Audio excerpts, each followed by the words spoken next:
Hello guys, ಇದು ಯುಗಾದಿ ಹಬ್ಬದ ಚಿಕ್ಕ ವಿಡಿಯೋ ದಿನಚರಿ.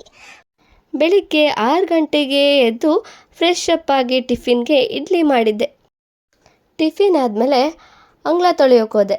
ಅಂಗಳ ತೊಳೆದು ಸಾಕಾಯಿತು, ಹಾಗೆ ಸ್ನಾನ ಮಾಡ್ಕೊಂಡು ಬಂದೆ.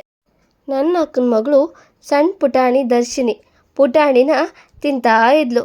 ನಾನು ಅಲ್ಲಿ ಹೋಗಿ ಪುಟಾಣಿ ತಿನ್ನಿಸು ಅಂತ ಹೇಳಿದೆ. ಅವಳು ತಿನ್ನಿಸ್ತಾನೇ ಇರಲಿಲ್ಲ, ಆದರೂ ಆಮೇಲೆ ತಿನ್ನಿಸಿದ್ಲು. ನಂತರ ನಾನು ಶಿರ್ಸಿ ಜಾತ್ರೆಯಲ್ಲಿ ತಂದಿರೋ ಬಾಗಿಲು ತೋರಣನ ಹಾಕಿ ಅಲಂಕಾರ ಮಾಡಿದೆ.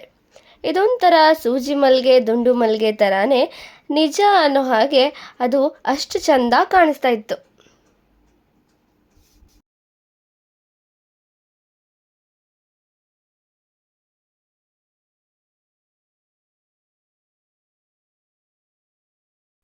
ಹಬ್ಬ ಪೂಜೆ ಅಂತ ಬಂದಾಗ ಮೊದಲು ನೆನಪಾಗೋದೆ ರಂಗೋಲಿ.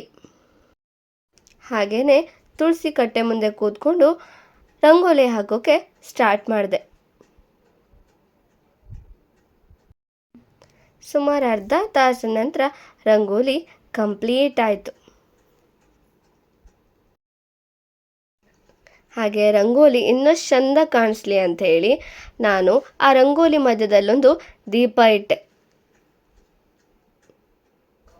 ಹಾಗೆ ಬೇವು ಬೆಲ್ಲ ಇಟ್ಟು ಪಪ್ಪ ದೇವ್ರ ಪೂಜೆ ಮಾಡಿದರು. ದೇವ್ರ ಪೂಜೆನೂ ಆಯಿತು. ಹಾಗೆ ನಾನು ಬಾಳೆ ಎಲೆ ತರಲಿಕ್ಕೆ ಹೋದೆ. ನಮ್ಮನೇಲೇ ಆದಂಥ ಬಾಳೆ ಗಿಡದಲ್ಲಿ ಬಾಳೆ ಎಲೆ ಇದು. ಬಾಳೆ ಎಲೆ ತಗೊಂಡು ಸೀದಾ ಅಡುಗೆ ಮನೆಗೆ ಹೋದೆ. ನನ್ನ ಸಣ್ಣಕ್ಕ ಸಖತ್ತಾಗೇ ಅಡುಗೆ ಮಾಡಿದ್ಲು. ದಾಲ್ ಸಾರು, ಶಾವಿಗೆ ಪಾಯಸ, ಕ್ಯಾಬೇಜ್ ಪಲ್ಯ, ಕುರ್ಮಾ ಮಾಡಿದ್ಲು. ಅಡುಗೆ ಮನೇಲಿರೋ ಪಾತ್ರೆ ಎಲ್ಲ ತೊಳಿತಿದ್ಲು. ಹಾಗೆ ಹಪ್ಪಳ ಸುಟ್ಟಾಕಲಿಲ್ಲ ಅಂತೇಳಿ ಹೇಳ್ತು. ಹಾಗೆ ನಾ ಹಪ್ಪಳ ಸುಡೋಕೆ ಹೋದೆ.